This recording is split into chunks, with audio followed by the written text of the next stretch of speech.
it is really interesting the way Eisenberg sort of walks the line between tragedy and comedy. I was very impressed with the balance that he was able to pull off, because there were some moments that the comedy was really hard to pull off because it is such dark material. I feel like the material was approached in a tactful, respectful way, and I really appreciated those moments of levity.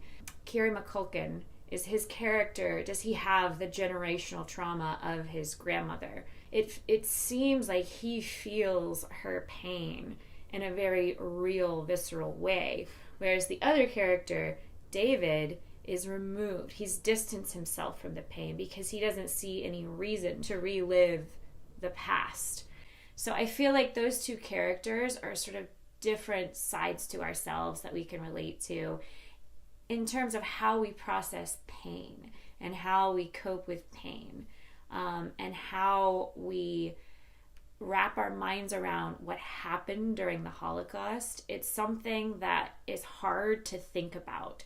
And so presenting the material in this way, it's a lot easier to digest because there's moments of humor, and we're processing this horrible real event through this fictional story, which I think is a beautiful thing. And so I love the writing. I thought the acting was great. I really like the directing. And it's a movie that will make you think. I'm still thinking about it. If I were to remake the film or enhance it in some way, I would like to see more character development from all the other people that were on the tour. And there's that scene where David is like, oh, I wish I had the charm you had.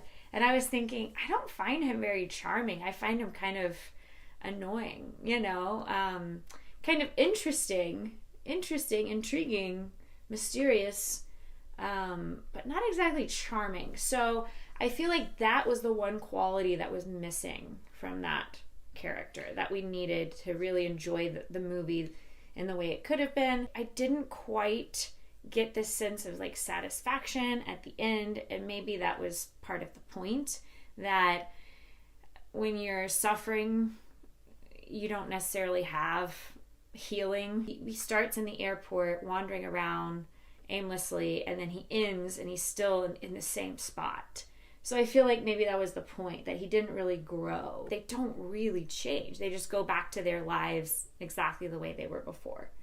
But overall, as it is, I would recommend going to see it. I think it's definitely worth watching. And if you do watch it, let us know your thoughts.